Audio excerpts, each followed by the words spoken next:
Welcome back, Forging Friends. We are going to start this box of Winds of Exchange today. Very exciting.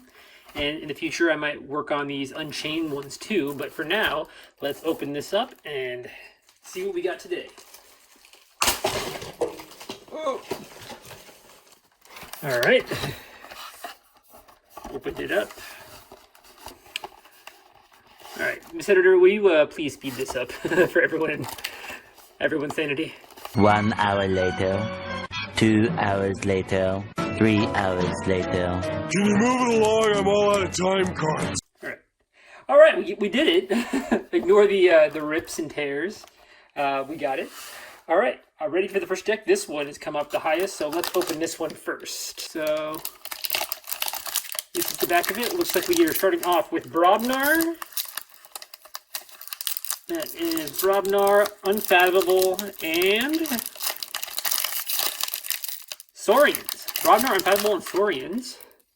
To learn all of the token creature names, this little pufferfish guy, we have Euravian, the Gross Palace Guest. A very gross palace guest because he's got 4 swords, 4 feet, and then a bunch of swords in his head. And arrows coming off of him. What a gross palace guest. Let's see what kind of gross stuff he has in this deck. All right. Putting on the Archon card, we have the token creature of Fish. It's a unfathomable token creature, unfathomable, and it's got 2 power. Destroyed, deal 2 damage to the most powerful enemy creature. Okay, so they can fight and they can do a bunch of damage. Good damage spreading based on token creature alone. Going into the rest of Unfathomable, we have Flounderite.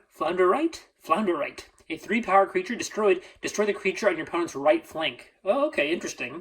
And it looks like it's a included card, so it's based on something else. We have Kamalani, a 4-power creature. When destroyed, make 2 token creatures. Great. 2 token generation from that. Nice. Initiation is an action card with a capture pip. Play, make a token creature. If you have fewer than 4 cards in your hand, archive it. So that's the recurable token generator in Unfathomable. Great to have that one. And it's got a capture pip too, so we can keep capturing stuff. Got Fathom Reaver, a 4-power creature with play, make a token creature. Wow, already have quite a few things that generate tokens, which is great. And then they're all in Unfathomable with an Unfathomable token creature. Can't say that very fast. But yeah, we have a pretty good start here. While you control a token creature, your opponent refills their hand to 1 less card during the draw card step. So that's great. A lot of great ways to generate tokens so far. Crushing Deep is an action card with an Amber pip and a damage pip. Play during the opponent's next turn. Keys cost +3 Amber for each forged key they have. So yeah, better mid to late game card. Pretty good. We've got Covetous Hema, a 3-power creature. While it's not on a flank, it gains elusive and play capture 3 Amber. Okay, so you want to have him in the middle of your battle line and play stuff after him, basically. We have 2 of him. Very cool. Lots of ways to get our opponent's Amber off.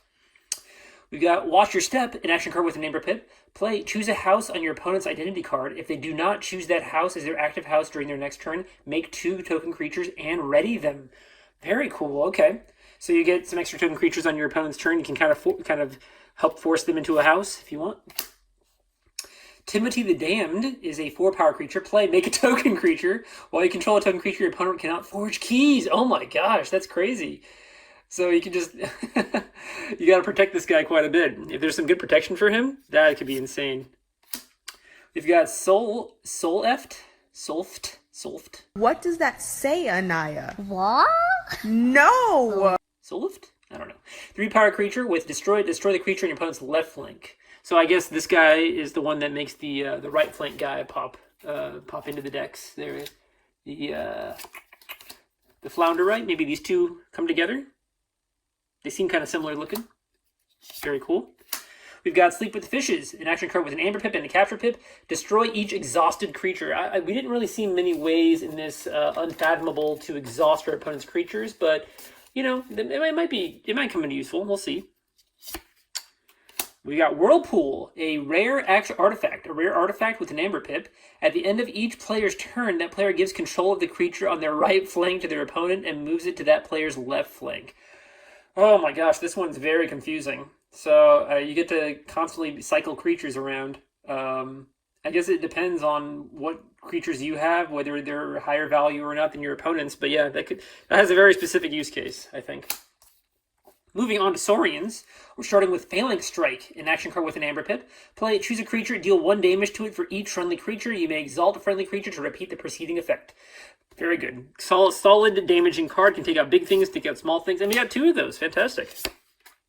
Going on to Grammaticus Thrax, a 5-power creature that enhances 2 capture pips and a damage pip.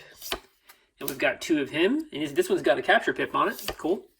Hey, Faust the Great, good card, 4-power creature with your opponent's keys cost +1 amber for each friendly creature with amber on it, and play you may exalt a friendly creature. Solid card. We've got the Epic Poem, an action card with play, exalt a friendly creature and gain 1 amber for each amber on that creature. Wow, okay, so we want to get 1 creature with a bunch of amber on him, maybe one of these bigger guys, we have the 5-power guys, and find a way to get a bunch of amber on them and then use that. That'd be great. Yeah, Beware the Ides, an action card with an Amber Pip. Play, deal 23 damage to a creature in the center of its controller's battle line. Just a solid way of getting rid of something. Got 2 of those, great. Sorarium is a artifact with an Amber Pip. Each creature with the lowest power cannot reap. So we have a few small guys in our Unfathomable, but and also our fish tokens. But other than that, I think maybe this will be useful. We'll see. Paraguardian, a 6-power 1-armor creature. After reap, you may exalt Paraguardian. If you do, ward each of its neighbors. So this is another creature we could use with that card, that Epic Poem card. Very, very nice. 2 of him, 1 with a capture pip. We've got the Enlist Numeri, a rare action card with an Amber Pip. Play, take control of an enemy creature with amber on it. While under your control, it belongs to House Saurian. Oh, you just take it forever. I guess the trade-off is that it has to have amber on it, so you give that amber back to your opponent. But still, if it's a huge enough creature, it might not matter. That's pretty cool. That could be really good. I mean, there might be, I don't know if we have a way of exalting our opponent's creatures by choice, but that'd be kind of cool. That's interesting. Going on to Brobnar. For the first time in a while, I am very excited to see Brobnar. We are starting with an action card, a card called Stratosmack. Play, deal 3 damage to a creature. If this damage destroys that creature, make a token creature. Got some token generation in Brobnar too, very nice.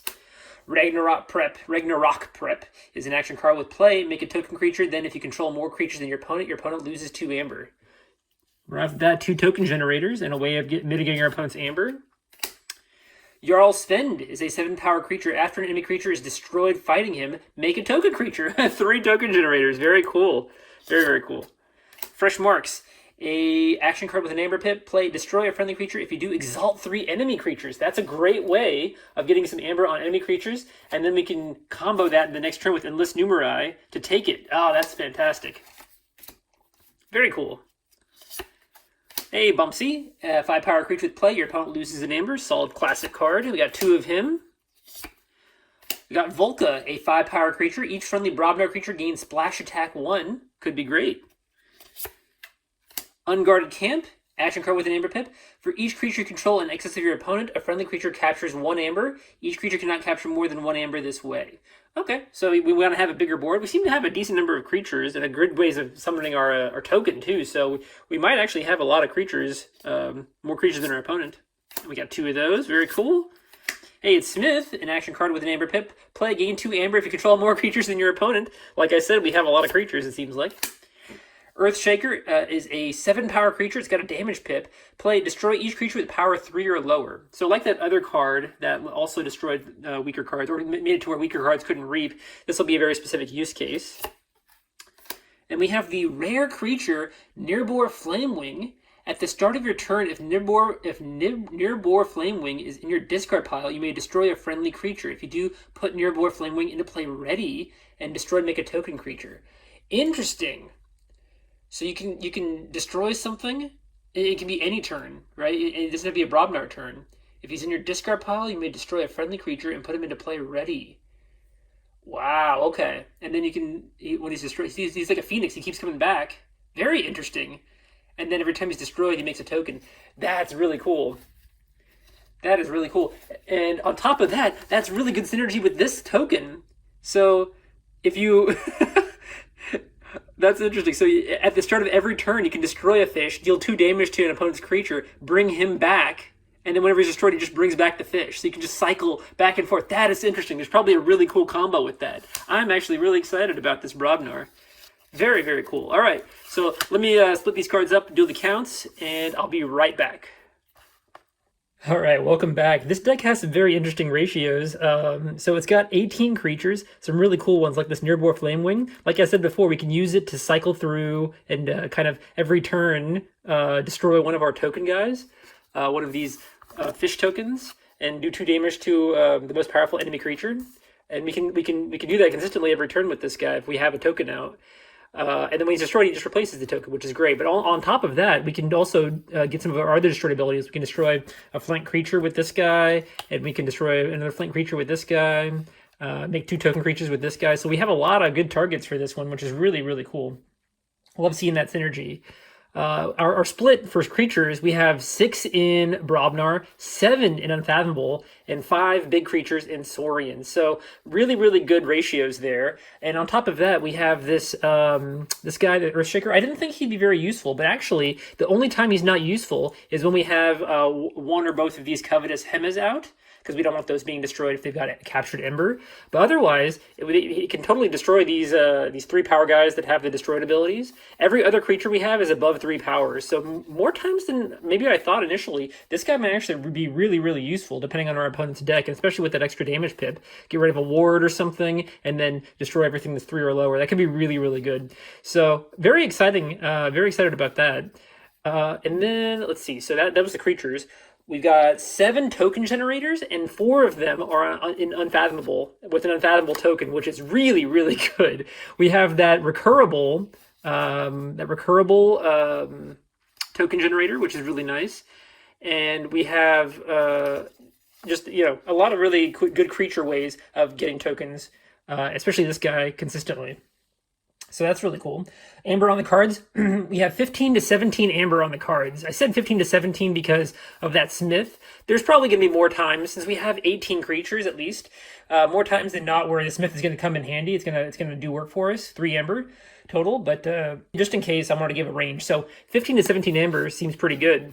Going on to Amber Control, we have 13 Amber Control in this deck. A few one-off cards that have just the Amber capture pip on them. But then we have a whole bunch of other ones, like that those unguarded camps in the Saurians. In the Brobnar. The unguarded camps are good. We have, I think, a couple other really good ways. We have, of course, the Covetous Hemas, 3 captures. And we have the Faust the Great with a few ways of exalting, I think. Yeah, exalt Paraguardian. And then we can exalt our Paraguardians, use them to protect something important. Like one of our, like this guy, we could ward him a whole bunch. Very cool. Yeah, we have a lot of ways. This guy, we could definitely put him next to a Paraguardian, and if he can survive that one turn, we can ward him and really make it hard for our opponent to forge keys. So that's pretty exciting. Very cool. Going on to artifact control. No artifact control. Standard creature control 11.5. With some very specific effects. So we have that Whirlpool card. It's creature control because our opponents are losing creatures, but we're also losing creatures. So we obviously we can choose when to play this card, but that's going to be key. We'll want to play it when our opponent has a lot more high value creatures than we do. But we have a lot of really good creatures, so I don't know how often we play it. And then another one was the Sleep with the Fishes. This one, destroy each exhausted creature. On our turn, our opponent's creatures may not really be exhausted. We don't really have any effects that would exhaust them. So basically, on an Unfathomable turn, before we do anything else, we'll just play this, get it out of our hand, get an amber, and capture an amber, and be done with it. So not the most useful effect in this particular deck, but, is an extra amber, extra capture we can use. So not bad. Efficiency 0, nothing giving us chains really, and nothing increasing our off-house use or draw power. Recursion, I have 1 for this guy because he recurs himself. And Disruption, I have 1 just because of the card that lets us watch your step. Yeah, the card that makes us kind of dissuade our opponent from choosing a particular house so we can get 2 more token creatures. It may not fully dissuade them. Maybe I should actually make that a half. Maybe I'll make that a half a point because it's not exactly like a forced dissuasion to pick a particular house, but it's a bit of an incentive for your opponent to not pick that house. So Yeah, overall, this deck is going to be really fun. I'm excited to try this out during our locals coming up soon. So, yeah, I'll keep you guys posted once the SAS scores go up. But I think I'm going to rate this deck either a high 60s or a low 70s. It seems like it has a lot of really good board control, a lot of amber generation, and actually a lot of amber control too. A surprising amount of amber control considering how many, like it's got the Bumpsies. It's got a lot of really good amber control. And I think a lot of ways to back that up. The House of the Greats. So I think this deck is going to be surprising to a lot of people. I think so. Very excited. Yeah, I think I put it in like the low 70s. So what score would you give this deck, guys? Go ahead and leave that in the comments below. And if you like this video, leave a like. And if you want to see more of this Winds of Exchange deck openings, please subscribe. All right, y'all have a good day. I'll see you in the next one. So long, and thanks for all the fish.